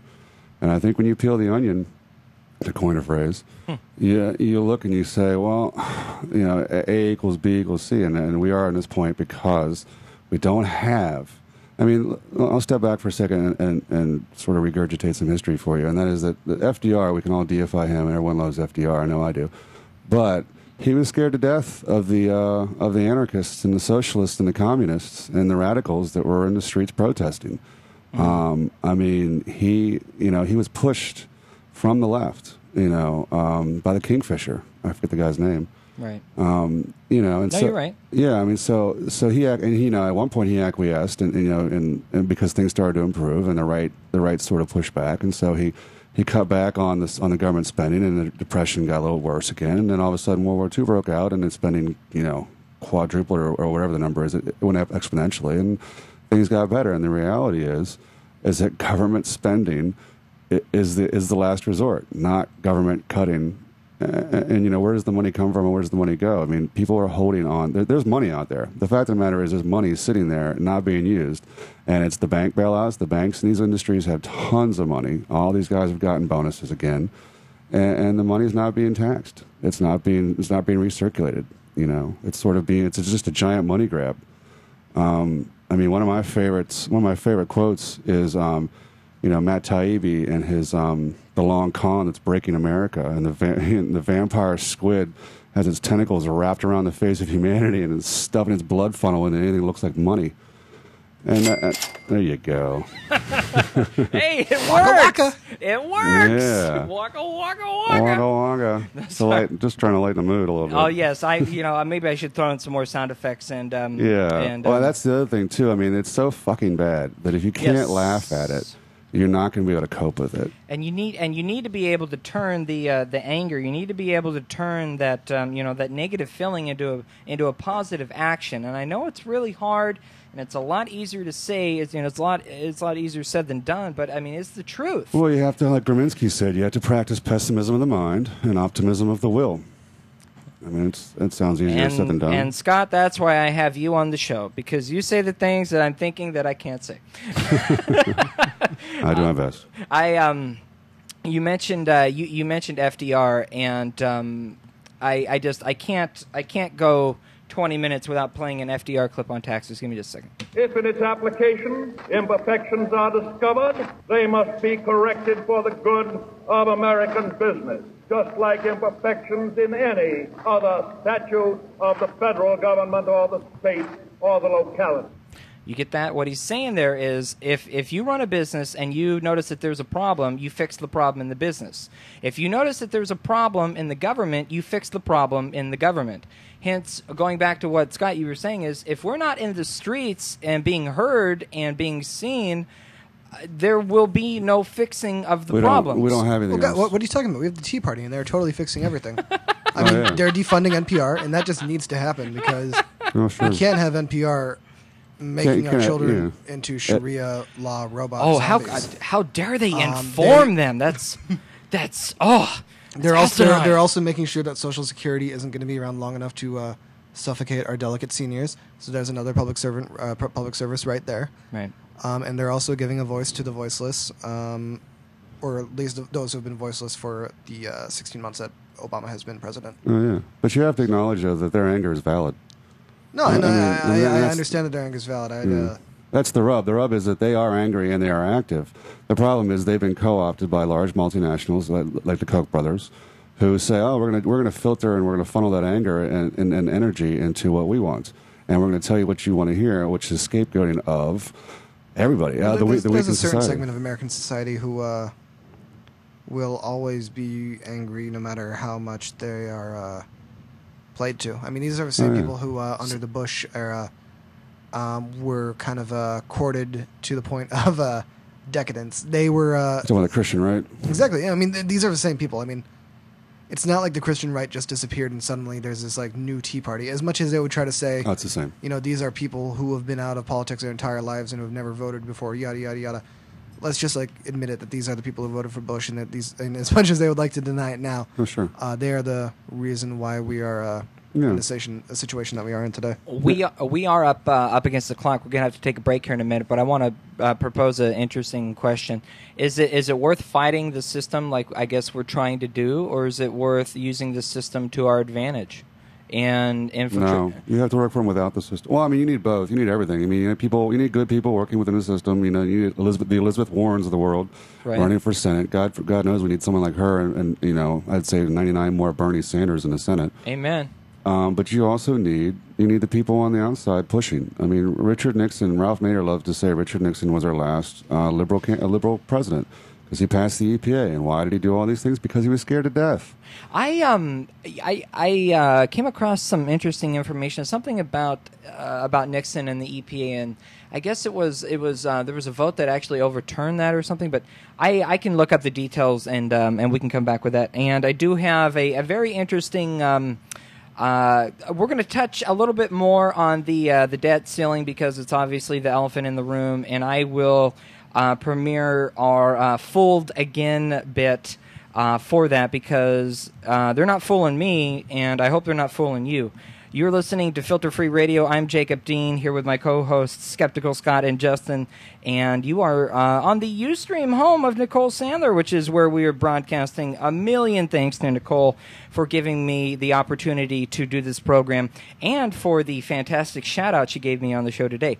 So don't go anywhere. Filter Free Radio will be right back. This is Jackson Brown, and you're listening to The Nicole Sandler Show. This is Melissa Etheridge, and you're listening to my friend, Nicole Sandler. Hey, this is Rob with Matchbox 20. Hey, this is Chris Isaac. Hi, this is Suzanne Vega. Hey, this is Trey Anastasio, and you're listening to my friend Nicole Sandler. Bare Naked Ladies, you're listening to Nicole Sandler. What's up? This is Howie Day, and you're listening to Nicole Sandler. Hey, this is Henry. And I'm JoJo. And I'm Ringo. And we're Los Lonely Boys, and you're listening to Nicole Sandler. This is Kelly from Stereophonics, and you're listening to Nicole Sandler. This is Evan Dando of the Lemonheads, and you're listening to Nicole Sandler. Hi, my name's Jonathan Brooke, and you're listening to Nicole Sandler. This is Pat Monahan from the band Train, and you're listening to Nicole Sandler. This is Ziggy Marley, and you're listening to Nicole Sandler. Hey, this is Pete Yorn, and you're listening to Nicole Sandler. The lovely Nicole Sandler. Nicole Sandler. Nicole is awesome. The Nicole Sandler Show at RadioOrNot.com. Music to my ears. This is Stephanie Miller. This is Roz Atkins from the BBC's World Have Your Say. This is Nicole Bell of CrystalWires.com. I'm cartoonist and agent provocateur P.S. Mueller, and I listen to Turn Up the Night with Kenny Pick. Turn Up the Night with Kenny Pick. Kenny Pick on Turn Up the Night. My good friend Kenny Pick on Turn Up the Night. Turn Up the Night with Kenny Pick. Aw, shucks. You're all so kind. Join me and my co-hosts, Danielle, Dubba, and Tom, live from 6 to 9 p.m. Eastern on the Ustream home of Nicole Sandler, Radio or Not, and at KennyPick.com. Lots of guaranteed laughs and a progressive talk experience you won't soon forget. We're kind of smart, too. Oh, we have all kinds of special guests. Don't forget that. And now, a quick recap using my tough guy voice. Live every Tuesday and Friday from 6 to 9 p.m. Eastern on the Ustream home of Nicole Sandler, Radio or Not, and KennyPick.com.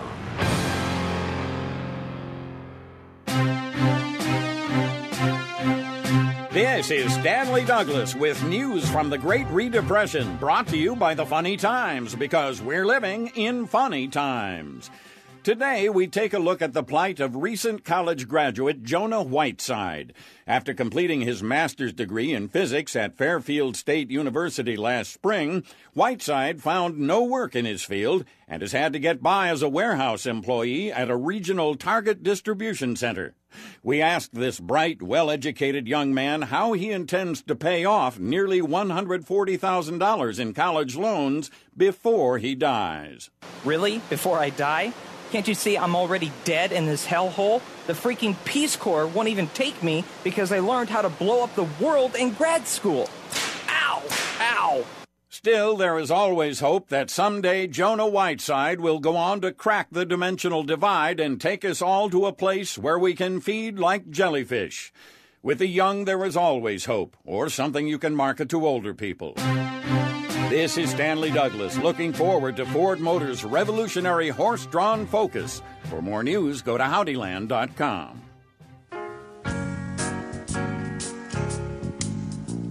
The Kochs would like to buy the world and make it all their own. It's grown too full of free ideas to really feel like home. Let's focus on the simple things like lower tax for all, and hope no one notices where the greatest benefit will fall. Yes, we finance the Tea Party and talking heads you'll trust, and hope the working folks don't see it helps out mostly us. We're the real thing. Money really tall. Limbaugh, Hannity, bad. Aren't as rich as we are, but we have the same interest. Think about it for a minute. You've just had a Coke. And now, ladies and gentlemen, for our next attraction, Butthead, come here quick. You're listening to Jacob Dean. Now that's no way for a kid to be wasting his time reading that long-haired gobbledygook. Yeah, that long-haired gobbledygook. Jacob Dean here. I'm running the hamster wheel as well as trying to host the show. So this is the very first broadcast of Filter Free Radio. And I cannot thank you enough for joining us. We are broadcasting live this Monday evening. It's August 1st. And it's still 80 degrees and humid where I am. I hope it's cooling down for you there. Like I mentioned earlier, being from Portland, I'm not used to this foreign thing called humidity. It makes me sweat and uncomfortable, and I don't like it. Come on, it's humid in the Great Northwest. No, you'd be surprised. Well, no, Jacob, it's not really hotter. I mean, don't you listen to Rush Limbaugh? Oh my goodness! This is all a conspiracy. There is no heat index. Okay, that's it. Wake up, sheeple! You done set me off on that. Where is this? Okay, well, I guess just saying. I don't have the clip, but you're absolutely right. It was a week and a half ago. It was 107 degrees in D.C. Or so they say. Oh, no, that was the real temperature. It was. Oh, I got a thermometer, dude. Trust me, it's hot. It was 107 degrees, and with with the humidity, the heat index was up near like 116, 117. Humidity adds intensity to the heat. And Rush Limbaugh went off on his show about it, saying, "Oh, it's the government telling you what the weather is supposed to feel like, don't you know?" And it just drove me freaking nuts. But it's a good Rush impression, by the way. You should do it again. Before I go any further, I completely forgot to mention the songs that I've been playing this evening, which, bear with me, it is the first broadcast of the show. So if you're hanging out there in the chat, I do see everybody out in the chat room out there. The FCC is going to crack down on you, Jacob. And they're coming. I can hear them knocking at the door right now. Oh, shit. No, but this is the very first broadcast, and so I'm kind of learning the hang of things here. And that last song that we just played on the break was "The Kochs Would Like to Buy the World" by Jim Turr. Go check out Jim Turr's website, Blue Canyon Productions. Jim is a brilliant musician and a brilliant artist, and I'm going to be playing a lot more of Jim's interesting political parodies on the program. And back in the last hour, I played a kind of a country rock riffy tune called "No Bottom" by Mose Henry, and you can go to mosehenry.com. That's MOSSHENRY.com, and download all of Mose's work right there on his webpage. It's absolutely free, and he wants you to go. And I told him that as long as you let me play the show, the songs on the show, I will get people over there. So please go check out Mose's site and go check out Jim's site. Both fantastic musicians. And as I promised right before we went to break, I am going to unveil the world premiere. Well, I guess it's the world premiere of the show anyways, but the world premiere of the Fooled Again bit.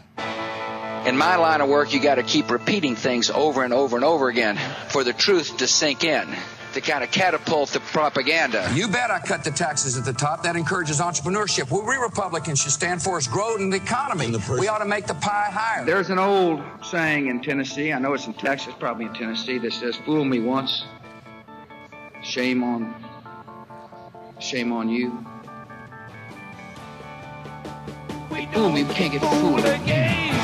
That's right, you can't fool me again. And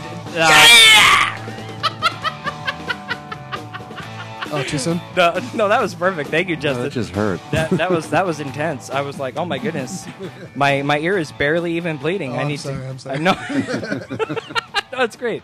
The fooled alert today goes out to Representative Henserling. Correct me if I'm pronouncing that wrong. I'm not good with names. So. Jeb Henserling. Yeah, you got it right. Thank you very much, Justin. Republican, Texas. Yes, Republican from Texas. This is what he had to say yesterday about the raising the debt ceiling from the GOP Republican side of the wing. And we want to solve the problem long term. So we told the president, Harry Reid, listen, we will help you. We will compromise. We will vote to increase the debt ceiling, something contrary to our DNA. Contrary to Republican DNA, raising the debt ceiling. Oh, really? Allow me to direct your attention to this fantastic mashup done by Think Progress, Center for American Progress, their thinkprogress.org blog. They put together a little mashup of Republican GOP representatives. And this is back in 2002 and 2004 during the Bush presidency, Bush Jr., W. Here's 10 different clips of different GOP representatives on the debt ceiling. Now, these are the Republicans. They're not fooling me. I hope they're not fooling you. Here's clip 1. This is Representative Mike Pence, Republican of Indiana at the time. I spoke to an elderly woman on a radio program in Richmond, Indiana today. And Mr. Speaker, she said with fear in her voice that she was worried that a conservative like me would not support raising the debt ceiling and would put at risk her Social Security check. Well, I assured her then, and I rise today to assure all those that are listening, Mr. Speaker, that I will not do that. I truly believe if you owe debts, pay debts. Do you hear any Republicans talking like that now? Who was that? That was Mike Pence. And just to clarify that, Mike Pence was one of the people who was opposing the original Boehner plan. Yes. And he did not climb on board until after the balanced budget amendment was added. Part 2, this is Republican Representative Dave Camp, Republican of Michigan. It is occasionally something that has to be done in order to continue to keep the Social Security checks going and to keep people's benefits going. Kevin Bradley, representative of Texas. If the Treasury cannot issue new debt, the government may... What? Oh, note to self. Here we go. One more time. Kevin Bradley, Republican of Texas. If the Treasury cannot issue new debt, the government may be unable to meet many of its obligations. That's right, Kevin. This is Representative Jerry Lewis, Republican from California. Among other things, from time to time, I found myself among those who voted for raising the debt limit when the other side got us in a position of having to push it or close down the government. I voted from time to time for a debt limit raising. I didn't like doing that, but sometimes you got to govern around here. What? We have to play big boy? Sometimes you got to grab your ankles and say, hey. There's continuing on. This is Republicans in 2002 and 2004 in support of raising the debt ceiling without a shadow of a doubt because their president happened to be Republican George W. Bush.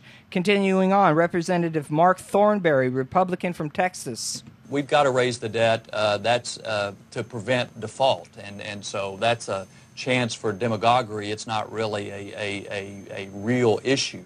Yeah, no shit. Yeah, no shit. Say that to your current class of cohorts there, buddy. Continuing on, Part 6, Representative David Dreyer, Republican from California. Over the last several weeks, we've had many of my friends on the other side of the aisle join with us in saying that it's very important for us to, as quickly as possible, take action to increase the debt ceiling. Continuing, Kevin, this is another clip of Kevin Bradley, Republican from Texas. The issue before us is really America's responsibility to pay its bills, to meet obligations that America and Congress, as our members, has already incurred. Representative Jack Kingston, Republican from California. And as the distinguished gentleman knows, we've got to address the debt issue, the debt ceiling issue. Representative Dave Camp, Republican from Michigan. We will have to raise the debt ceiling. That's an important function. It's been done before, and we'll do it again. And one more time, I love this clip. Mike Pence, Republican from Indiana. If you owe debts, pay debts. It's if you owe debts, pay debts. That's what the debt ceiling is. True we already spent the freaking money. And the Tea Party people out there who, like we talked about earlier, yes, the grassroots Tea Party activists are genuinely upset, and yes, people should be upset. If you're not outraged, people, you're not paying attention. And just because you're outraged doesn't necessarily mean that you're outraged at the right thing, but it's a beginning step. And when you see the Tea Party out there with signs that say, don't raise the debt ceiling, cut spending, the two things they don't go together. It's you're comparing apples and oranges. Correct? Am I wrong? No, that's a non sequitur. Thank you. And it drives me nuts. It's like the classic get your government hands off my Medicare. It's just But you know, I digress. My personal feelings about the Tea Party is very simple. We really shouldn't be I guess, demoralizing or you know, putting them down. Whereas we should be really, honestly, genuinely reaching out to them in the best ways that we can, because they agree with us a majority of the time.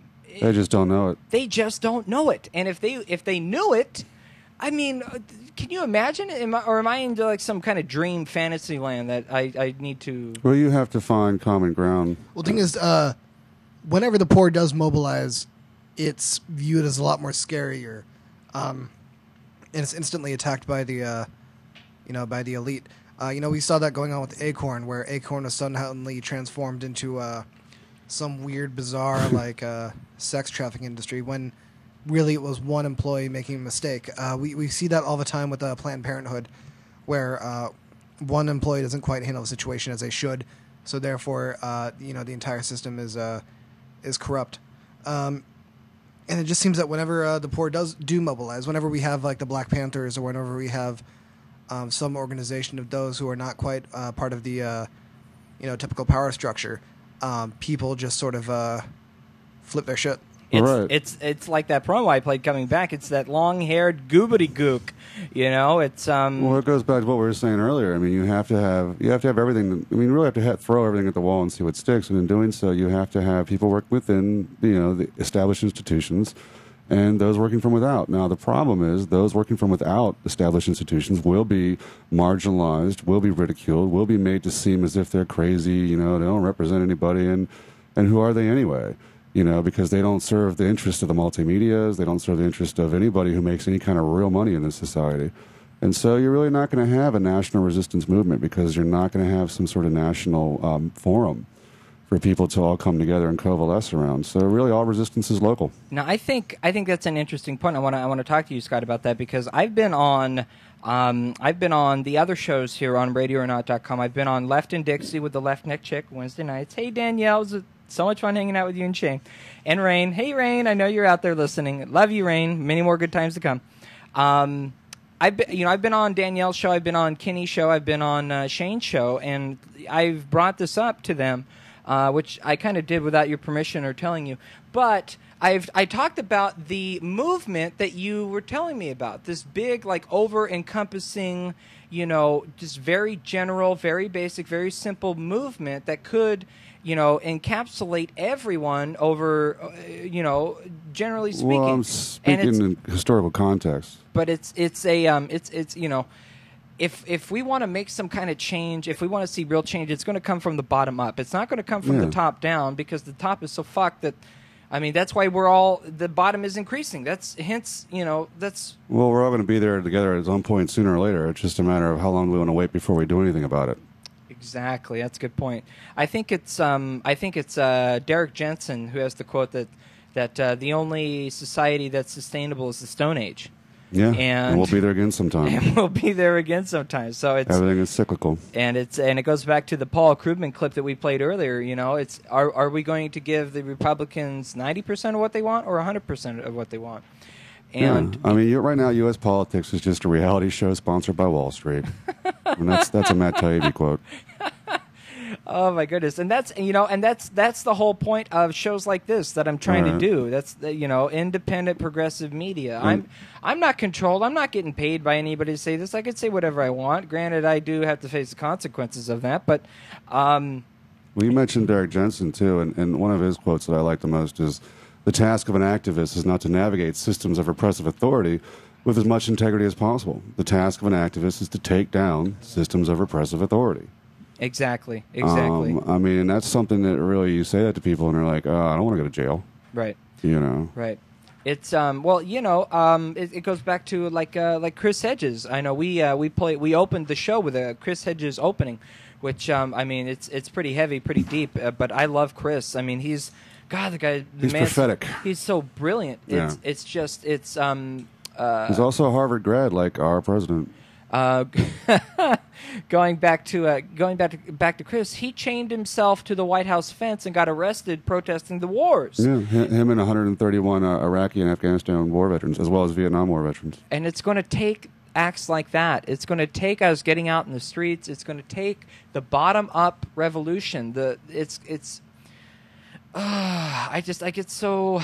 Well, you have to have people dealing with. Well, it's going to be hard because we had that sort of a mobilization moment and we blew it as a society. We. What are you referring to? Obama. The election of Obama. We rallied behind that. We had those. And it was a letdown. It was a. To say it's a letdown is a. Yeah. It's betrayal. It's a betrayal. Well, betrayal is a pretty strong word, but that's pretty accurate. Okay. I would say so. I mean, I say we were all co-opted to some degree. I mean, like I said, I voted for Kucinich because I thought Obama wasn't good enough. And then I got to the point where I got excited, like all my friends who got me excited, and they said, hey, we're going to go campaign for Obama. And sure, I want to be part of history. First black president. That's awesome. I'm from the Chocolate City. I want to see this, one of our own rise to the power. Right. But then, you go back to Bill Clinton. Bill Clinton was a progressive governor. He campaigned on progressive tactics, and he became part of the power infrastructure in Washington, and he sure as hell didn't follow through on his progressive action. He became part of the meritocracy. Is it possible, this is open question to either of you, is it possible to recreate that movement, that momentum behind that Obama had? Not for another decade or so. We have a lot of people who are still firmly behind Obama and still believe that the about a year and a half of mobilization that they participated in actually resulted in real change and don't quite understand. Really? He's going to get elected again. Oh, you think so? And, I think so. Oh, okay. I'm still up in the air on that one. I mean, I'm still up in the air as well. Yeah. I mean, not to say that I wouldn't. I mean, no, I'm just saying there are people who elected him and considered that duty done, job done, sure, America yeah. fixed. Right. I'm guilty of that. That unfortunately is probably the larger part of his base, and there are still people who are still defending him, even as he kind of gives away entitlement programs like trophies or like tokens, and it's gonna be hard to get them back into the fold, and it's gonna be harder to tell them that they were wrong, because it's hard to tell people that it's hard to tell anybody that what they worked hard on and what they believed in was bullshit. Well, but the thing is they didn't know that this was the outcome. You could argue that they didn't work for this; they worked for something completely different than what we have. And I think it's. I mean, if I have one quality over anybody else in this world, I think I have a quality of turning lemons into lemonade better than anybody else, and it's very simple. The movement behind Obama didn't expect this to happen. If we knew that he would be doing these things, I think it might have been a different story. Granted, at the time, what was your option? It was John McCain. So, I mean, think about the different conversations that we could be having at the moment if that was the case. That said, you have this I don't know, demoralized, depressed, I guess pessimistic, progressive, democratic stance now, and it's going to take something to prevent President Michelle Bachmann from happening. It's going to take something to prevent. I don't think she's even a viable candidate. I mean, I think that's just a scare tactic. Yeah. I mean, let's face it. It's the lesser of two evils, and we're dealing with evil.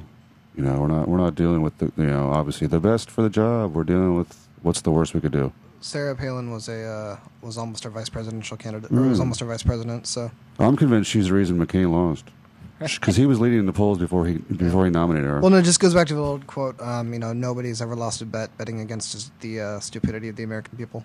And interesting. I've not heard that one. Interesting. Yeah. Sorry, repeat that. That's a good cynical comment. I like that. That's something to be repeated. Can you mention in case if you guys want cynical, cliches, I'm full of them. Oh, likewise. I was a punk rocker when I was 16. We have our little handbook of things that we say when we want to be little dickheads. And Scott and voting actually worked to make it illegal. And Scott and True. Justin have officially become new best friends. Wow, yeah, dude, you're speaking my language. That was quick. We are nearing the end of the broadcast this evening. We've got a few more minutes to go, and I'm going to try to throw a little funny or throw a little oddball or some sort of. I don't know, some sort Trying of to make light of the situation. Yeah, try to liven it up a little bit here, and so I'm going to do my best to make everybody uncomfortable at the moment and play our Got High bit now. I was gonna go to class before I got high. Come on, y'all. Check it out. I could have cheated and I could have passed, but I got high. I'm taking it next semester, and I know why. Why, man? Yeah, 'cause I got high. Because I got high. Because I got high. Yes. Well, this evening's Got High bit, a medical marijuana shop in Michigan was offering, get this, free pot in exchange for registering to vote. But this is quite a very controversial topic, as you could imagine. And the clinic, it's called Your Healthy Choice Clinic of Lansing, Michigan. I pulled this off of MSNBC, by the way. The clinic, Healthy Choice Clinic of Lansing, Michigan, was offering people half a gram on its website ahead of a vote for a city council seat. And basically, what it comes down to is the owner of the clinic is saying she's not trying to buy votes. She's trying to motivate people to get out to vote. And of course, as Bill Maher has mentioned on his program, one of the hardest people to motivate to go vote is stoners. So, and of course, this is why I want to talk about this, because it ties into the point of motivating everybody to begin with.